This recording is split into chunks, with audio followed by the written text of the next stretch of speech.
بسم اللہ الرحمن الرحیم۔ اللہ سے اور اللہ کے لیے محبت۔ یہ سمجھ لینا چاہیے کہ اللہ کی محبت انسانی محبتوں کی نفی نہیں کرتی، بلکہ ان کے لیے ایک مقصد متعین کر کے انہیں زیادہ پائیدار بناتی ہے اور افراط و تفریط سے بچاتی ہے۔ رسول مقبول صلی اللہ علیہ وآلہ وسلم کی کئی احادیث اس بات کی وضاحت کرتی ہیں کہ جو انسان کسی دوسرے انسان سے صرف خدا کے لیے محبت کرتا ہے وہ خدا کی رضا سے سرفراز ہوتا ہے۔ جب ایک انسان دوسرے انسان کو صرف خدا کی خوشنودی کے لیے چاہے گا تو ظاہر ہے کہ وہ غلط قسم کے انسان کو کبھی نہیں چاہے گا۔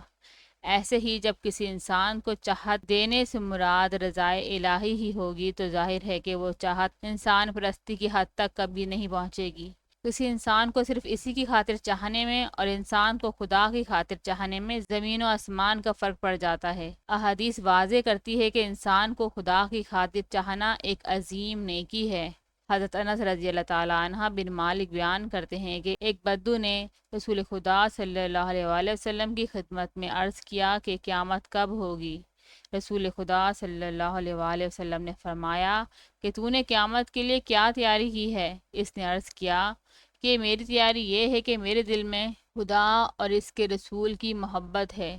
حضور صلی اللہ علیہ وآلہ وسلم نے فرمایا کہ تو قیامت کے دن انہی کے ساتھ ہوگا جن سے تجھے محبت ہے۔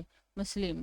حضرت انس رضی اللہ تعالیٰ عنہ بن مالک بیان کرتے ہیں کہ رسول خدا صلی اللہ علیہ وآلہ وسلم نے حضرت ابی رضی اللہ تعالیٰ عنہ بن کعب سے فرمایا کہ اللہ تعالیٰ نے مجھے حکم دیا ہے کہ میں تمہیں لم یکن الذین کفروا سناؤں۔ حضرت ابی رضی اللہ تعالیٰ عنہ نے عرض کیا کہ کیا خدا تعالیٰ نے میرا نام لیا ہے؟ حضور صلی اللہ علیہ وآلہ وسلم نے فرمایا کہ ہاں۔ اس پر حضرت ابی رضی اللہ تعالیٰ عنہ رونے لگے۔ بخاری۔ لم یکن الذین کفروا سورہ بینہ کی پہلی آیت کے ابتدائی الفاظ ہیں۔ حضرت ابی رضی اللہ تعالیٰ عنہ کے رونے کی وجہ یہ تھی کہ ان کے دل میں اللہ تعالیٰ کی اتنی محبت تھی اور اس کی عظمت کا اتنا گہرا احساس تھا کہ جب انہیں پتہ چلا کہ اللہ تعالیٰ نے ان کا نام لیا ہے تو خوشی اور تاثر کی بے پناہ شدت کے باعث وہ رونے لگے۔ حضرت ابو ذر رضی اللہ تعالیٰ عنہ بیان کرتے ہیں کہ رسول خدا صلی اللہ علیہ وآلہ وسلم نے فرمایا کہ افضل ترین عمل یہ ہے کہ خدا ہی کے لیے دوستی رکھی جائے اور خدا کے لیے دشمنی رکھی جائے۔ ابو داؤد۔ یعنی کسی سے محبت کی جائے تو اس لیے کی جائے کہ اس سے محبت کرنا خدا کو پسند ہے، مثلا رسول خدا صلی اللہ علیہ وآلہ وسلم سے محبت کرنا، صحابہ اکرام رضی اللہ تعالیٰ عنہ سے محبت کرنا، نیک لوگوں سے محبت کرنا، والدین سے محبت کرنا، رشتہ داروں سے محبت کرنا، ہمسایوں سے محبت کرنا، مسلمان بھائیوں سے محبت کرنا وغیرہ۔ اور ایسے ہی کسی سے نفرت ہو تو کسی ذاتی غرض کے لیے نہ ہو بلکہ محض اس لیے ہو کہ اس سے نفرت کرنا خدا کو پسند ہے، مثلا اس مشرک سے نفرت کرنا جو سمجھانے بجھانے کے باوجود شرک سے باز نہیں آتا، اس ظالم سے نفرت کرنا جو سمجھانے بجھانے کے باوجود ظلم کرنے سے نہیں رکتا، اس بد زبان سے نفرت کرنا جو سمجھانے بجھانے کے باوجود ہر ایک کا دل دکھاتا اور ہر ایک کی عزت اتارتا ہے وغیرہ۔ حضرت ابو ہریرہ رضی اللہ تعالیٰ عنہ بیان کرتے ہیں کہ رسول خدا صلی اللہ علیہ وآلہ وسلم نے فرمایا کہ اللہ تعالیٰ قیامت کے دن فرمائے گا کہ کہاں ہیں وہ لوگ جو میری بزرگی اور عظمت کے خیال سے ایک دوسرے سے محبت رکھتے تھے آج کے دن جبکہ میرے سائے کے سوا کوئی سایہ نہیں، میں انہیں اپنے سائے میں جگہ دوں گا۔ مسلم۔ حضرت ابو ہریرہ رضی اللہ تعالیٰ عنہ بیان کرتے ہیں کہ رسول خدا صلی اللہ علیہ وآلہ وسلم نے فرمایا کہ ایک شخص اپنے بھائی سے ملاقات کرنے کے لیے کسی دوسری بستی میں گیا، اللہ تعالیٰ نے اس کے راستے میں ایک فرشتے کو چوکیدار مقرر کر دیا۔ جب وہ اس کے پاس آیا تو فرشتے نے پوچھا کہ تم کہاں جانے کا ارادہ رکھتے ہو؟ اس نے جواب دیا کہ میں اس بستی میں اپنے ایک بھائی کے پاس جانا چاہتا ہوں۔ فرشتے نے کہا کہ کیا اس پر تو نے کوئی احسان کیا ہے جس کی تکمیل مقصود ہے؟ اس شخص نے جواب دیا کہ اس کے سوا کوئی بات نہیں کہ میں اللہ عز و جل کی خاطر اس سے محبت رکھتا ہوں۔ فرشتے نے کہا کہ میں اللہ کا قاصد ہوں اور تمہاری طرف اس لیے آیا ہوں کہ تمہیں بتا دوں کہ جس طرح تو اللہ کی خاطر اپنے اس بھائی سے محبت رکھتا ہے اسی طرح اللہ بھی تجھ سے محبت رکھتا ہے۔ مسلم۔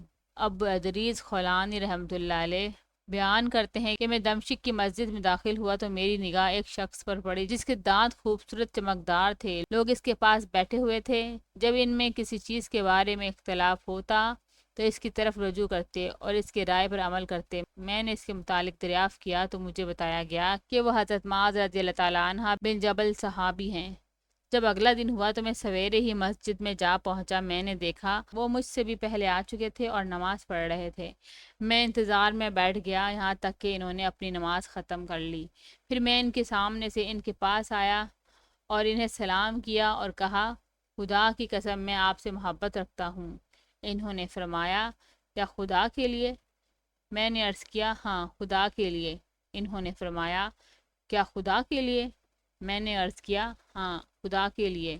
انہوں نے میری چادر کا کنارہ پکڑا اور مجھے اپنی طرف کھینچا، پھر فرمایا، خوشخبری حاصل کرو، بے شک میں نے رسول خدا صلی اللہ علیہ وآلہ وسلم کو فرماتے سنا کہ اللہ تعالیٰ فرماتا ہے کہ جو لوگ میرے لیے ایک دوسرے سے محبت کرتے ہیں اور میرے لیے ایک دوسرے کے پاس بیٹھتے ہیں اور میرے لیے ایک دوسرے سے ملاقات کرتے ہیں اور میرے لیے مال خرچ کرتے ہیں، ان سے محبت کرنا میرے لیے واجب ہے۔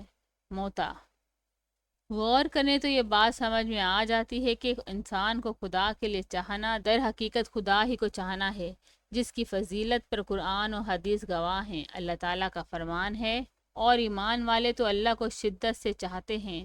اللہ تعالیٰ کے نیک اور صالح بندوں نے بھی حب الہی کے متعلق بہت کچھ فرمایا ہے۔ حضرت مجدد الف ثانی رحمۃ اللہ علیہ فرماتے ہیں کہ مبارک ہے وہ شخص جس کے دل میں خدا کی محبت کے سوا کسی اور کی محبت نہ ہو اور وہ اس کے سوا کسی اور کا طالب نہ ہو، بس ایسا شخص اللہ تعالیٰ کے ساتھ ہے، اگرچہ ظاہر میں خلق کے ساتھ مشغول ہے۔ خواجہ حسن بصری رحمۃ اللہ علیہ سے کسی نے عرض کیا کہ مجھے نصیحت کیجیے۔ انہوں نے فرمایا، جہاں کہیں ہو اللہ تعالیٰ کے حکم کی تعظیم کرو، اللہ تعالیٰ دنیا والوں سے تمہاری تعظیم کرائے گا۔ جامعہ اشرفیہ کے بانی مفتی محمد حسن رحمۃ اللہ علیہ کا ارشاد ہے کہ دل میں اگر محبت ہو تو محبت کا بواب اور دربان شکوک کو اندر نہیں گھسنے دے گا۔ اس کی وضاحت اس طرح فرمائی کہ حجرے کے اندر کئی سوراخ ہیں، کہیں چوہے کا اور کہیں گنسلہ ہزار پا کا، پھر تاریکی بھی ہے، اندری حالات کس طرح ہر سوراخ کو بند کرے گا۔ اس کا بہترین علاج یہ ہے کہ اس حجرے میں روشنی کر دی جائے، سب موذی جانور غائب ہو جائیں گے۔ اسی طرح اپنے گھر یعنی خانہ قلب کو محبت الہی کی روشنی میں منور کیا جائے تو انشاءاللہ تعالیٰ تمام قلبی امراض سے نجات مل جائے گی۔ آپ ہی کا ارشاد یہ بھی ہے کہ عظمت و محبت دو دربان ہیں جو شکوک و شبہات کو اندر نہیں آنے دیتے۔ نیز فرمایا کہ اللہ تعالیٰ کے احسانات یاد کرنے سے محبت الہی پیدا ہوتی ہے۔ ایک اور جگہ ارشاد فرمایا ہے کہ حصول محبت کا طریقہ یہ ہے کہ ہر نیک عمل میں آدمی یہ نیت کرے کہ اس سے حق تعالیٰ کی محبت پیدا ہوگی، نیز کچھ وقت اللہ تعالیٰ کا ذکر بھی کرے۔ آپ ہی کا یہ مقولہ بھی ہے کہ خوف اور محبت دو سڑکیں ہیں، سلوک الاولیٰ اللہ کی طرف۔ نیز فرمایا کہ معصیت کر کے انسان اپنا ہی نقصان کرتا ہے، انسان کے نقصان پر خفا ہونے میں اللہ تعالیٰ کی رحمت پائی جاتی ہے اور رحمت کی سوچ و فکر سے محبت پیدا ہوتی ہے اور محبت سے عمل کی توفیق ہوتی ہے اور عمل سے قرب اور رضائے حق جیسی نعمتیں حاصل ہوتی ہیں۔ آپ نے یہ بھی فرمایا کہ جب محبت ہوتی ہے تو محبوب کے کوچے سے، اس کے کتے سے، اس کی دیواروں سے بھی محبت ہوتی ہے۔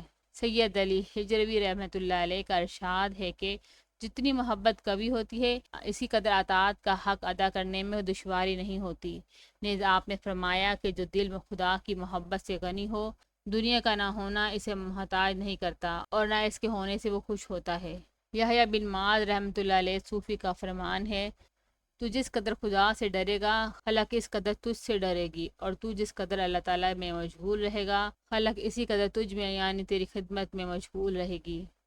انہی کا یہ قول بھی ہے کہ جو شخص اللہ کی خدمت کر کے خوش ہوتا ہے خلق اس کی خدمت کر کے خوش ہوتی ہے۔ سید علی ہجروی رحمۃ اللہ علیہ کا ایک اور فرمان ہے کہ ہر شخص کی قیمت معرفت الہی سے ہوتی ہے، جس کو معرفت الہی حاصل نہ ہو اس کی کوئی قیمت نہیں۔